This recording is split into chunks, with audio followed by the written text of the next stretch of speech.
Well, that was awkward. Craig Counsell to the Cubs. Let's talk about it, Will.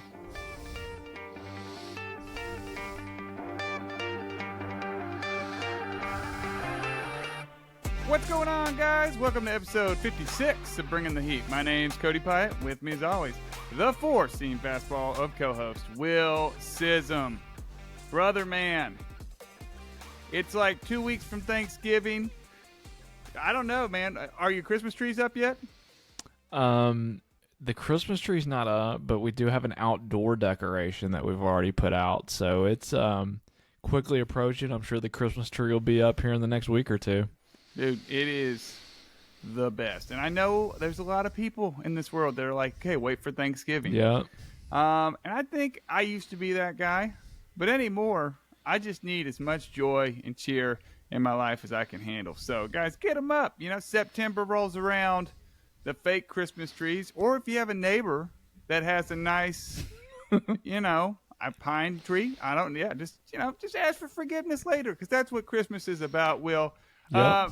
Hey, dude, this is going to be a fun episode. We have, I'll be honest, we had a busy week. It was Claire's birthday, so we had a big birthday celebration, and then, work and life and stuff, Will. So we kind of pieced together just kind of current events. Award season's going on a little bit right now. We have some gold gloves to discuss, silver sluggers. Then we have what's on the grill with Will, and there's a lot of topics I'm really excited about. So, without further ado, good buddy, you ready? Let's do it. Let's rip it up, dude. So let's talk about the Gold Glove Award and the recipients this year, more specifically. I think this is maybe the coolest award they hand out because you get to wear it. It replaces the Rawlings patch on your glove. It's a fancy gold one, and you can't buy it. Trust me, I've tried. It is... They say you have to earn this one, and that's how it works. And so it's the only award, unless they gave the silver sluggers like metal bats or something to hit with. That would be pretty wild. That would be kind of wild. So it's just a cool award. Let's talk about who brought it home this year, man. Let's start with the NL, the senior circuit. And at the catcher position, we have Gabriel Moreno. Boy, we talked about him a lot. First base, Christian Walker. Second base, Nico Horner. Shortstop was Dansby Swanson. Third base, no more Nolan Arenado. How about Key Brian Hayes? Yeah. It's the first time in a decade that no one hasn't taken that one home. Fernando Tatis Jr. in right field. In center field, some guy named Brenton Doyle for the Rockies. Shout out to the Rockies. That's what I'm talking about. That is what I'm talking about. We're going to spend the next hour talking about the Rockies. No, we're not. Ian Happ for the Cubs, the left field utility, Ha-Seong Kim, and then pitcher Zach Wheeler. Dude, takeaways from the NL. Yeah, I found it interesting that really in both leagues, obviously we'll get to the American League here in just a second, but kind of the pattern of a couple of teams heavily represented. And to me, it kind of struck me as, certain teams that are really highly valuing defense. And I think it's actually a really smart move. So, I don't know about you, but I think Gabriel Moreno is going to be a mainstay on this list for the next decade. Yeah. And obviously you got the Diamondbacks who represented the NL in the World Series. You've got Moreno at catcher and Christian Walker at first. I think maybe Christian Walker is a surprise for a lot of people, but that guy's legit over at first base. And then same thing with the Cubs. Their whole middle infield is represented on this Gold Glove Award list with Horner and Swanson. So, and then Ian Happ in the outfield. So I just kind of found that interesting. That was kind of my big takeaway in the NL, and we'll get to the AL in a bit. But yeah, man, I think Moreno is going to be on this list for a long time. Yeah, it went from Yachty to Moreno, kind of like when the Packers went from Favre to Rodgers. This is what it could look like. Gold Glove, as we talk about it, kind of got me thinking. I don't know that they have it's not really down to a science. We have a couple different defensive metrics, and a lot of those can be manipulated. I think we've talked about this before, just by where you stand on the field. If you're a third baseman and you play up a little closer, it affects the numbers. It's something that simple. And so I know some people have issues with this list. For example, Juan Soto won a Gold Glove in left last year, and I forgot who it was, but there were names that were better defensively. Nowhere on his planet offensively, but we haven't ironed this out. But as I look at this list, I don't really have a lot of qualms with it, dude. These are guys that can play really good baseball. My takeaways, like you said, I said the Cubs middle infield. These guys have put together. They brought in Swanson, and then they brought up Nico, and those guys should be holding it down for at least the next 6 years. Yeah. And they're going to play really good baseball. So talk about a good core in your middle infield for the Cubbies. And then I got to give him love. He's one of my keepers. Fernando Tatis Jr. This guy, he's been out all year. He was injured. Then, of course, he got suspended. And then they move him from shortstop to right field. And this is just a testament to what kind of athlete this guy is, man. He actually goes out and wins a Gold Glove. And, he's got a cannon out there, which is no surprise after we watched him in the infield. Pretty cool thing. Just kind of kept his head down. And I think he had a really solid season. So, on both sides of the ball. So is it fair to say that Tatis, at least defensively, is probably the closest thing we've seen to Mookie Betts? Oh, dude, Mookie's my guy. So I know Mookie. I like it. I like because but just like an otherworldly talent, he can move outfield, around infield. to different positions. I like it. Yeah. I think that's a good call. It's hard to compare because, Tatis has had his issues off the field, at least from the suspension and all that. But, yeah. I'm just talking about just pure talent on the baseball field. Yeah. I feel like that's about as close, at least defensively, that maybe we've seen to a guy transitioning to right field such as Tatis. The real comparison that comes to mind for me is Mookie. So that's high praise. What kind of bowler is Tatis? Do we know on that?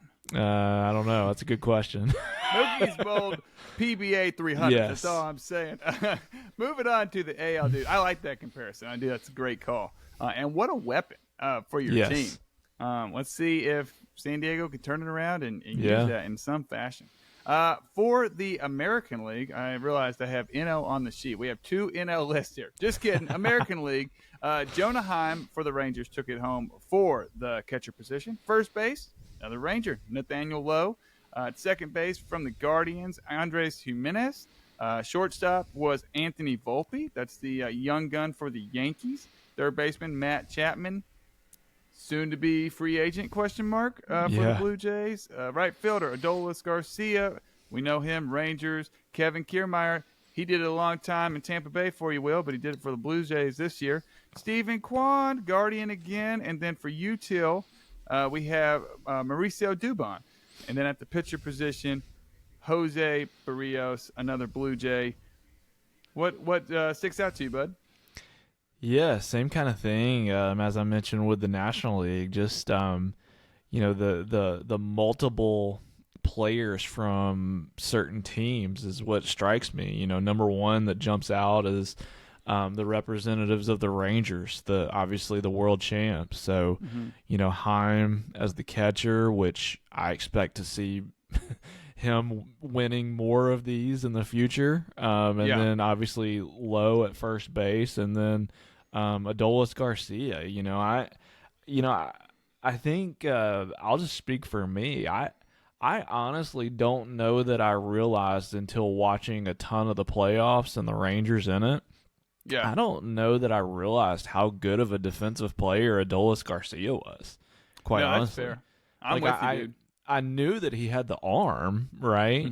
But I didn't realize that his range, how he plays the position, and things that make you successful being a top-notch outfielder. Like, I didn't realize he was at that level. So that's very impressive to me. And so those 3 Rangers, got a couple of Guardians on there, which defense isn't the issue in Cleveland. They just got to find some offense. And then the Blue Jays, we kind of knew that the Blue Jays had some really good defensive players, but man, it's a topic for another day. But their conundrum, trying to figure out what the Blue Jays really are, man.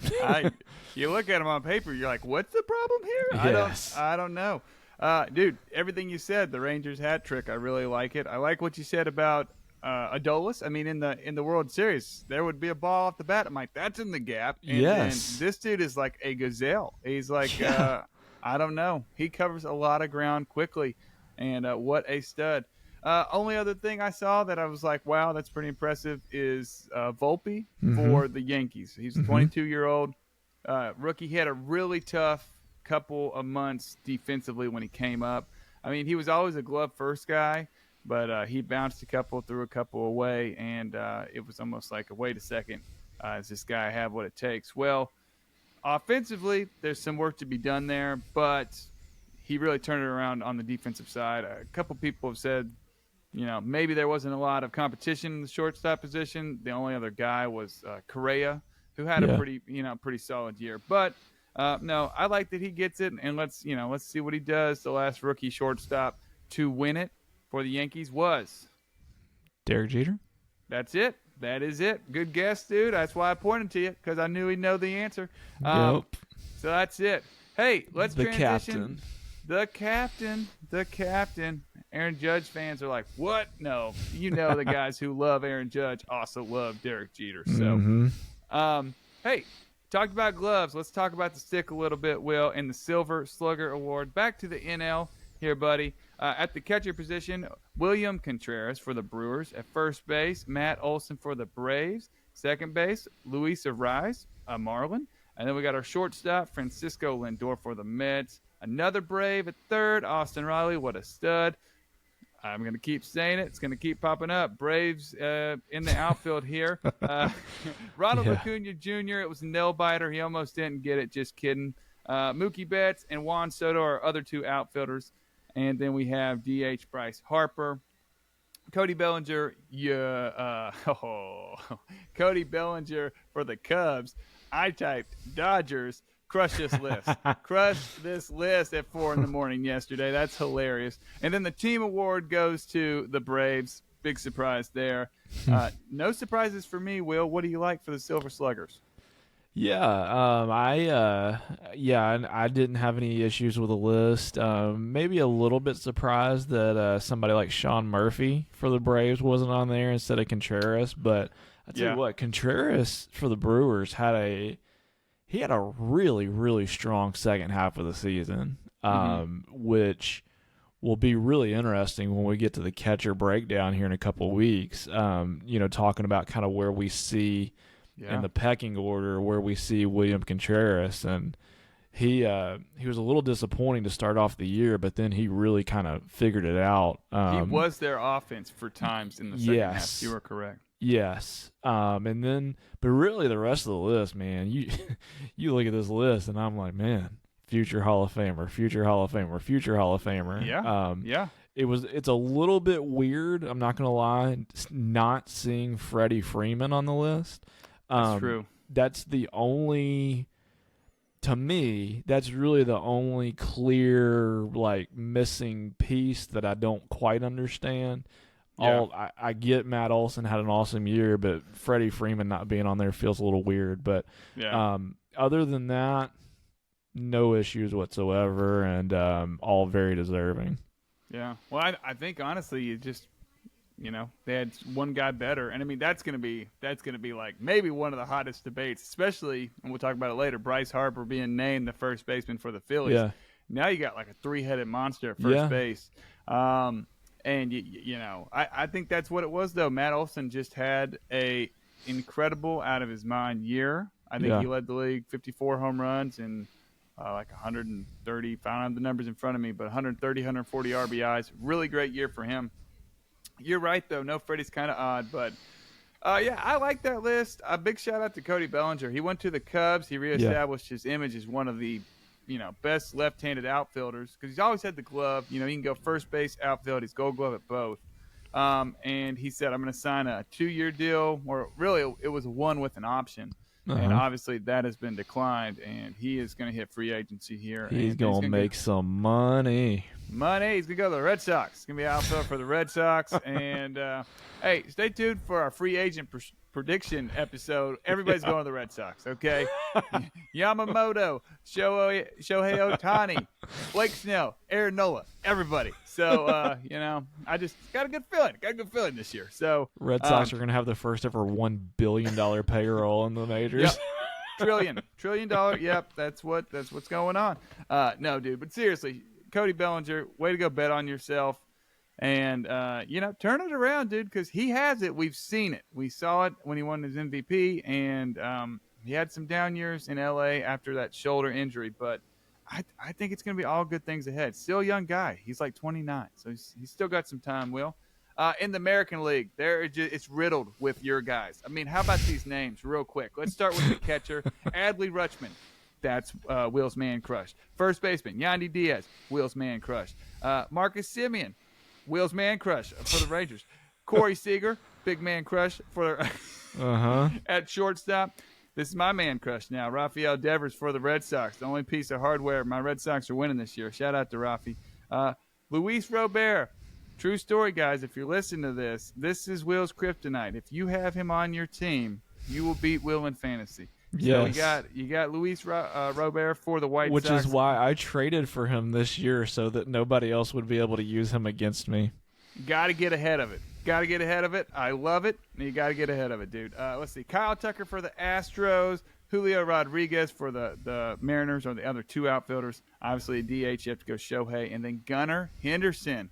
The util position, pretty dang cool. That's another man crush. Another man crush. It's like 8 out of 10 right here, dude. Texas Rangers they won the team award, which just totally checks out. They just mashed their way to a world title, so that's pretty cool. What do you like, dude? Everything? I like everything. I love all these guys. They texted you and asked, "Hey, what are your thoughts?" And this is what you sent them. I just sit on my fantasy team and be like, hey, these guys look good. Yeah, do this. The only one that I have to say this, the only one that I saw on the list and I was like, man, this guy just was turned into a ghost in the postseason was Kyle Tucker. But he did have a great regular season. So, yeah, I mean, you said it. I have zero issues with this list. Just my overall takeaway really on both lists is just the amazing talent that we have right now in the game. Really across all positions. Obviously we'll talk about here in the coming weeks, some positions from a fantasy perspective, at least, are much more deeper than others. But the top end talent, man, the game is in a really, really good spot. Just looking at these lists with the top of the top here. So that was really my big overarching takeaway from it all. Yeah, dude. These are like two mega all-star teams. It's pretty awesome. My takeaway from the American League, the baby birds raking. And as AL East fans, it's a little bit of a bummer. But, we both love watching great baseball. So, it's awesome. But Adley and Gunnar taking it home for their, respective positions. That's really cool. And these guys, they're just going to get better. I mean, they are just going to get better. And I think you can Sharpie their names in there, just like you said with Gabriel Moreno on the NL side, dude. And if you're Baltimore, like, all right, we got these two like mega budding stars. How do we capitalize? How do we get a championship? That should be the only conversation right now if you're the front office of the Orioles. Like, how in the next 5 years, because let's not push it out to 10. Next 5 years, how do we bring a championship or two to Baltimore? That should be the question. I do. It's something to get nervous about because you hear their owner talk about how they're already saying we're not going to be able to pay all these guys. Right. And so are these guys going to go out and try and supplement the team?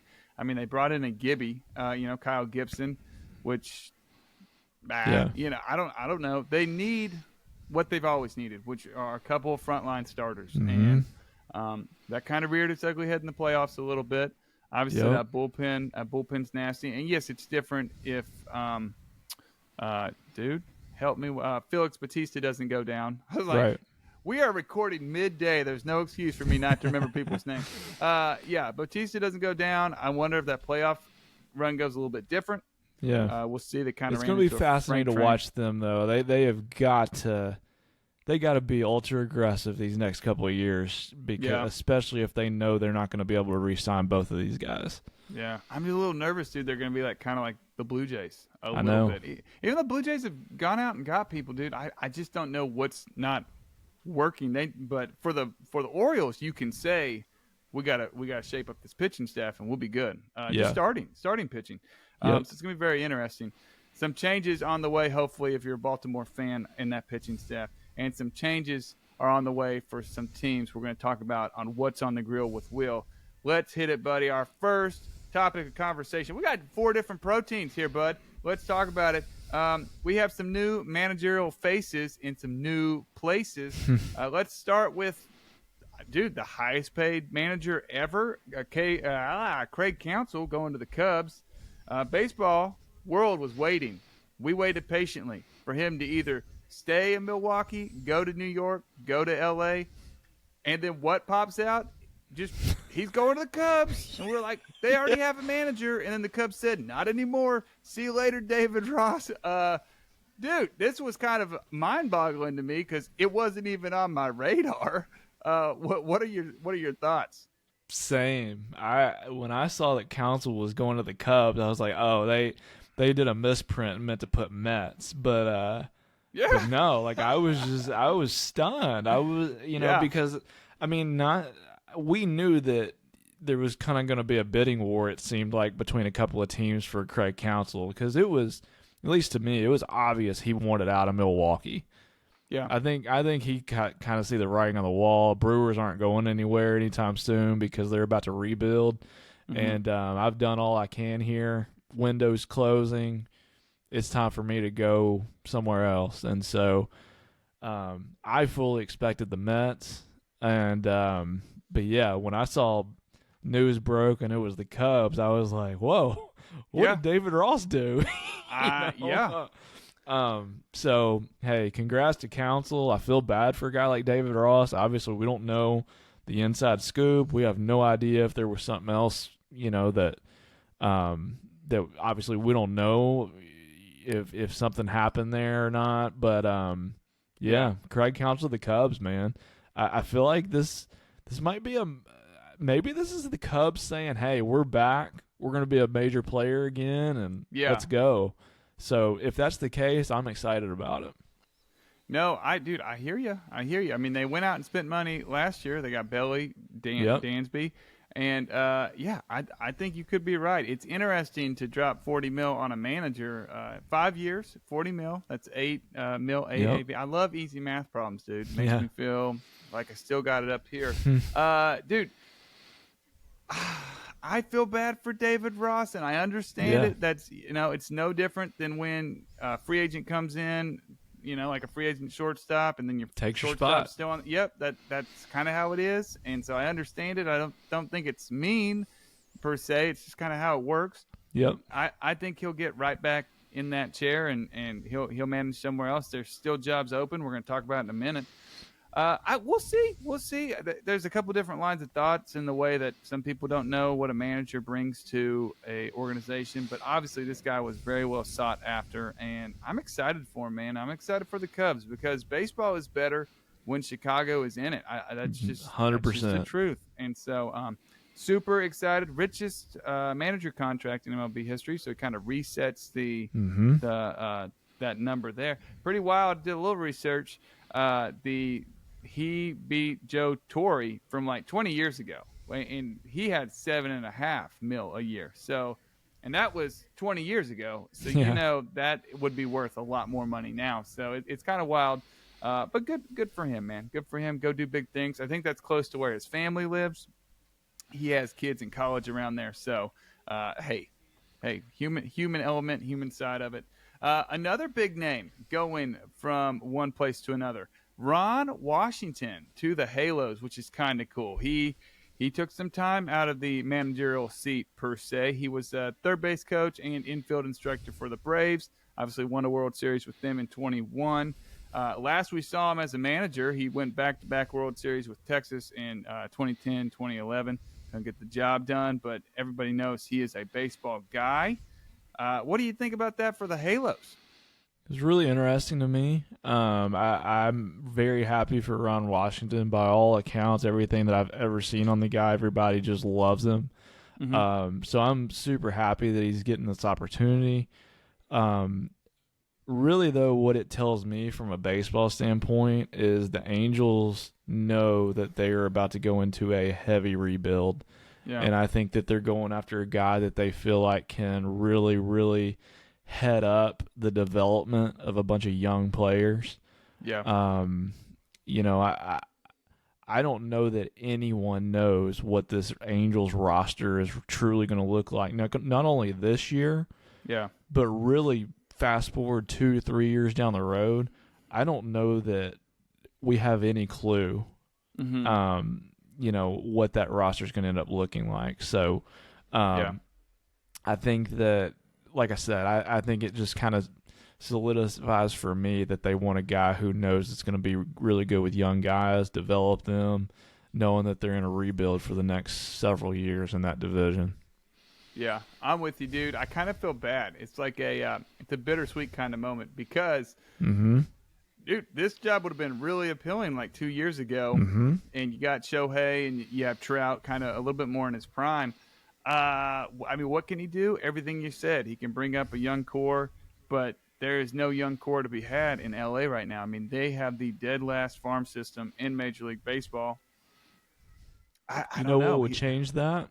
Talk to me, Will. I want to know, buddy. Trading Mike Trout to the Yankees. Well, they can do it. They're going to have to eat a lot of money to do it. The Yankees can afford it. This is true. And the Angels can afford some of it. I was going to say, it had to be L.A., I would think. Here's the thing. Ron Washington is 71. So what's your game plan here? How long? In that interview, I'm sure they asked, what's your window here? What are you thinking timeline-wise? So, depending on what he said, but you'd think they want to be competitive sometime soon. We'll see what happens, dude. But it's gonna be tough in that division, man. Oh, dude, you're you're a division guy. You look at that division; it's not great right now. It's not great right now. They're gonna need people to pan out. Dude, we'll see what happens. It's gonna be interesting. It's gonna be Seattle, Texas, Houston, yeah. God. Oakland, got Oakland. There's a pro. Yeah, I'm not even gonna waste my breath on them. But those other three, man, that's brutal. Couple of there's a couple Goliaths right there. All right, moving on. Dude, I think on our bingo card we had Craig Counsell going here, but the Mets made a hire very shortly after the news came out about Craig Counsell. They hired bench coach for New York, Carlos Mendoza. He was a part of the New York Yankees organization for 15 years. I think he was I'm trying to think which team. Minor leagues for sure. I don't remember what level, but I think he was the coach for 13 years down there, and then he went up to be the bench coach for 4 years with, the last 4 years with Aaron Boone. I don't know how Mets fans feel about this guy. I personally had never really heard of him, but this was kind of David Stern's first big move, and so they must have seen something they liked. Did this stir your drink at all, Will?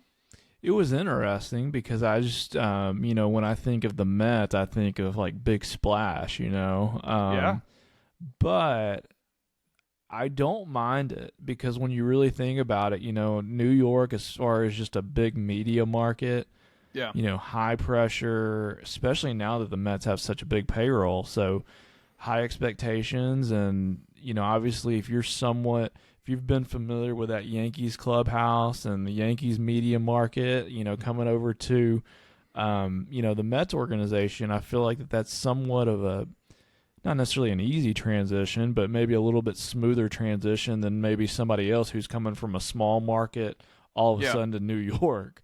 Yeah. So I have to believe that was part of it. And then, obviously David Stearns, if I'm a Mets fan, I think I've got a lot of confidence in a guy like that. So if he's on board and likes a guy, then I think I'm gonna trust in that and see how it plays out on the field. Yeah, let's see. And what moves are they going to bring in Otani? Like, what moves Yep. are they going to make with all that money? That I mean, simply doesn't seem to have much of a bottom. It's kind of bottomless pit of. Mm-hmm. Dude, it's gonna be interesting. I like everything you said about the transition from the Yankees to the Mets. I think that's very interesting. Craig Counsell probably didn't get any heat in Milwaukee, because Right. he's like a legacy, right? I mean, his Mm-hmm. dad worked there and was a player there, this, that, and the other. So, and then I hate to say it, Brewers fans are not as. I mean, this is not a hot take. This is like bringing the simmer. Brewers fans, I don't care as much as Yankees fans do. Right. I mean, you get swept in June by the Red Sox, and the Yankees fans will boo you. It's just Yep. going to happen. So I wonder. I don't know. I'd be so curious. I'd want to be a fly on the wall. The other teams, man, help wanted. We got the help wanted sign up, dude, because you got the Astros, Brewers, and Padres. You have two teams that won the division last year, and then one team that had all the potential, all the talent in the world, and it just didn't pan out. Dude, they're still looking for a job. Which one of these three teams interests you the most? Oh gosh, that's a good question. I mean, it's Thank you. I would definitely say out of the three, I mean, I would absolutely say if I'm looking for a place that's like ready to win right now, it's Houston. Because the culture's in place, the core's in place, you got a good mixture of pitching and hitting. Yeah. A little bit of aging superstars, expensive, but I mean, like I said, the window's open right now and for the next couple of years still. Yeah. For San Diego, man, I guess you could make an argument, but we've kind of said this all along that something was amiss. And, you want to talk about expensive, aging superstars. Mm-hmm. Look no further than the Padres. And so it feels like in 2023, Mm-hmm. it feels like a miles older roster than it did in the offseason of 2022, just 1 year later, if that makes any sense. Oh, it's just because it just did not pan out Yes. on any level, Yes, and so it just feels like almost like the Padres need a total reboot, Yeah. and hopefully whoever comes in there can successfully do that, but it feels like a tall task after the season they just had, and with an aging roster, especially pitching. For sure. And then as far as the other one goes, the other opening, I think it's interesting. I truly believe that the Brewers are about to have a fire sale. Yes. I think Corbin Burns is going to get traded at some point, probably this offseason. I think Yeah. Woodruff may at some point get moved. I just think that team that we've seen the last couple of years that Yeah. we were so frustrated that it felt like they didn't make enough moves to capitalize on a window. I think that window is now shut. Big time. So I just think that job is going to look less and less appealing as we move forward, unless it's just a young guy wanting to get his foot in the door as a manager, develop some young guys, and I think that's where the Brewers are going to be the next couple of years. Yeah. I mean, they have no like leadership to they're both gone. Right. Stearns is in New York, and now Craig Counsell's with the Cubs. And Correct. who's even calling the shots? I mean, it's going to be interesting, and you can't. I mean, I guess you can, but it's weird to make these big decisions without a manager. And so there's already been articles coming out saying like literally everybody's on the table. Like just talk to us and we make us an offer and we can talk about it. So let's just go ahead. Let's see it, dude. I want to see Corbin Burns in a Red Sox uniform. I will order that uniform immediately. Okay. And it's going to be great. No, I'm just kidding. But seriously, it's going to be weird in Milwaukee after years. It's felt like of opportunities to do big things in the playoffs. And this needs to be a case study for all these teams that seem like they're close. Your Blue Jays, your Orioles. I'm going to throw the Rays in there. Just the whole AL East. Like, you got to keep pushing, because if you just tread water just because you could put the Twins in there. Hey, you just won the division. Like, dude, you better make some additions that make sense, because this team. Yep. Window's closing, man. Window is shut. Shut. I think they got the bars up. There's a for sale Yep. sign. Everybody's been sold. Literally, this is what's happening. It's it's weird to be a Milwaukee fan. Shout out to my buddy Mark at work. I'm sorry.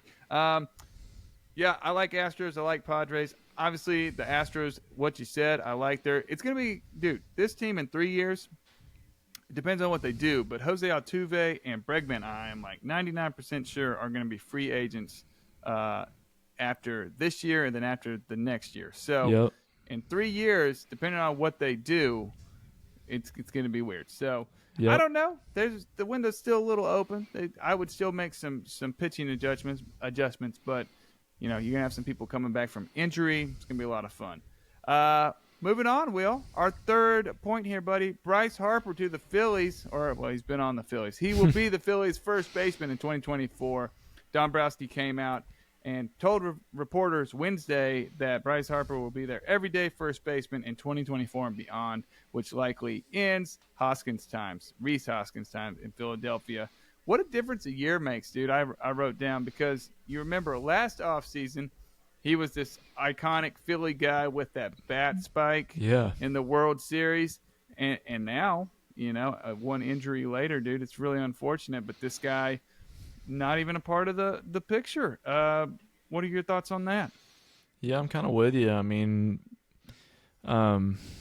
it's unfortunate for sure for Hoskins. It seemed like he really enjoyed it in Philadelphia, but I mean, here's the thing: I can't blame Philadelphia. You know, your best player, your franchise is Bryce Harper, and he has an unfortunate injury, but comes back sooner than anybody ever expected it.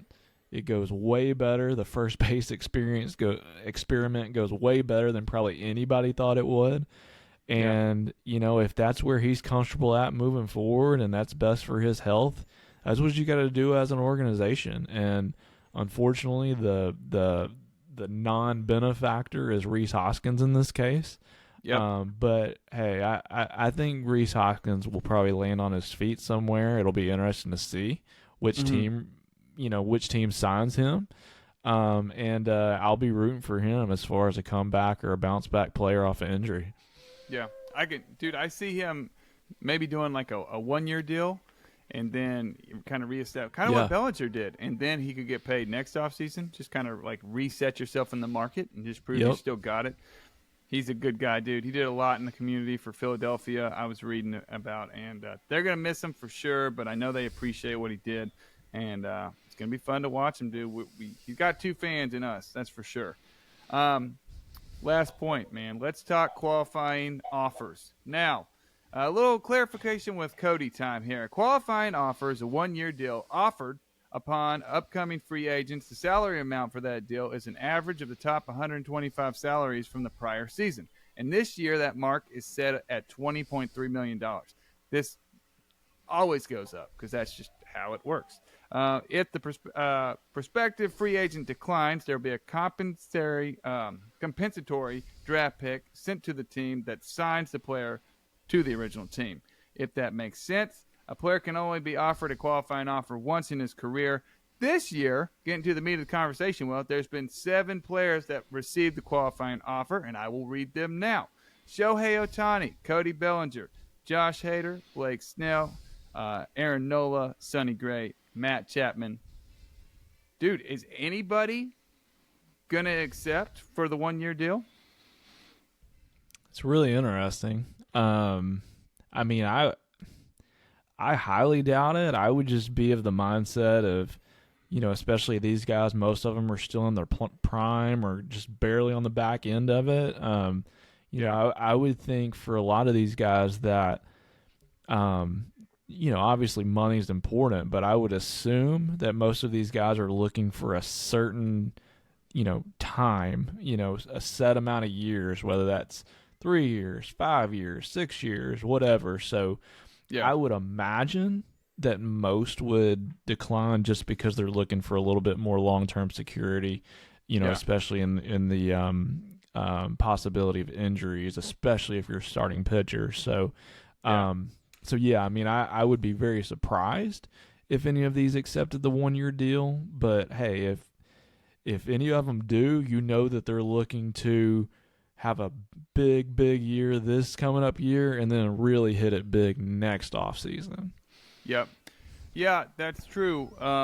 Everything you said. Here's the thing about free agency, man. This is what players fight for. I mean, it is. Yep. It's not like other sports. You get in. You have 6 years. You have to have 6 years of service time to even have an opportunity to be a free agent, and then you can go out and be wined and dined with all these other teams, and that's when you really get to make your mark. And most players don't even make it to free agency. So the thing about the qualifying offer is it is you pretty much take it if you think it's going to be like so much bigger of a 1-year AAV than what you could earn if you got 2 or 3 years. And I'm with you, dude. I don't think – first off, I think Ohtani, Belly, Hader, Snell, Nola, and Gray, they're all locks, dude. Matt Chapman, when I looked at this list, was the only guy who I was like, he could take a 1 for $20 million deal because I don't think he's going to get that AAV. We'll see. I did a little research. He is the best infielder that's available with this class. So timing definitely plays a role. And so for that reason, I think he'll probably decline and hit free agency. We were talking about it yesterday. It's always a little interesting who wasn't offered qualifying offers, who could have been. So guys like Teoscar Hernandez, this was a big guy who I was like, you would think Seattle doesn't want to see him walk out the door. And then obviously Rhys Hoskins, after what we just talked about, he had an opportunity to be offered one, and they're not going to do that because probably not going to make 20 mil average in the open market, at least this year. Next year, We'll see. So, yeah, it's interesting, kind of a mild one this year. I did do a little bit of a little research, and for example, last year in 2022, where people actually did accept Martin Perez, I don't know if you remember, he had a really solid year in 2022. He accepted. It was like $19.4 million. Let's see. Jock Peterson accepted for the Giants. And who else? Brandon Belt for he accepted in 2021. So, dude, it does happen. Just this class is kind of weird. It's kind of a top-heavy, and I'm sure we'll talk about this with the free agent class. It's pretty top heavy. And then, you got guys out there who can help you improve on the margins, but nothing really that, is like, whoa, that's a big name guy. There's some difference makers in this, free agent class. I mean, you look at those top-notch starting pitchers. Like Ohtani's kind of in a category of his own, but you look at like a guy like Snell, a guy like Nola, I'm just throwing this out there. Think about how differently we would look at a team like, let's say, the Cardinals if they signed Blake Snell. We're like, okay, here we go. We've got our ace. Hopefully they supplement it with maybe another pitcher or two, bullpen help, whatever. But, if St. Louis goes out there and makes a splash and signs one of those two guys, instantly, at least me, I'm like, okay, we're heading in the right direction here for the Cardinals. So these are some difference makers right here. These aren't just, good player. These are some difference-making guys who have been around for a while, who have proven track records. So it'll be fascinating to see what happens here. Dude, I'm super excited. And like I said, we will tackle a free agent episode where we really dive into all this stuff. So I'll save it for then. But every free agent year is kind of like it's a snowflake, man. They're all a little different, and this one's going to be no different. I mean, obviously, this is the Shohei Ohtani sweepstakes year, so it's going to be just out of this world cool. Last thing, guys, hit and run. We're going to talk about one last topic, and then we're going to run on out of here, man. We're going to enjoy the rest of our Sundays. Claire and I is going to watch a Christmas movie later. Just going to be great. Hit and run, man. Buster only, okay? He dropped kind of a bomb on the Michael Kay show. I don't know if you heard this, or maybe you read it before we got on here, but he was asked about Juan Soto's happenings this offseason. He said absolutely 100% he's going to be traded before the season. I mean, dude, just thoughts on that. Is that not kind of cool? Man, I'm excited about it. I mean, I'm one of the biggest Juan Soto fans out there, but tell you what it's going to be, Will. It's going to be lit. That's what it's going to be, baby. That's exactly what it's going to be. I'm excited about this.